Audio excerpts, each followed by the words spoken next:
अस्सलाम वालेकुम। आज हम बनाएंगे बहुत ही मज़ेदार सी ब्रेड पुडिंग। तो यहाँ पे हमने 8 ब्रेड के स्लाइस लिए हैं, इनको इस तरह छोटे छोटे पीसेस में काट लिया है।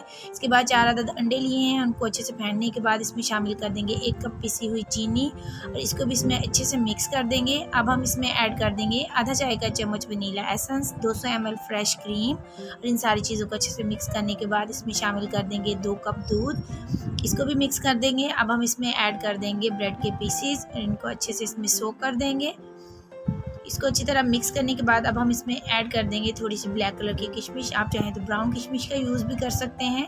तो अब हम इसे एक मोल्ड में निकाल देंगे और स्पैचुला की मदद से अच्छे से सेट कर देंगे। तो अगर रेसिपी अच्छी लगे तो मेरे चैनल को ज़रूर सब्सक्राइब कीजिएगा, लाइक और शेयर भी कीजिएगा। तो अब हम फिर से इसको ब्लैक किशमिश से डेकोरेट कर देंगे और इसे पतीले या ओवन में 35 से 40 मिनट के लिए बेक करेंगे।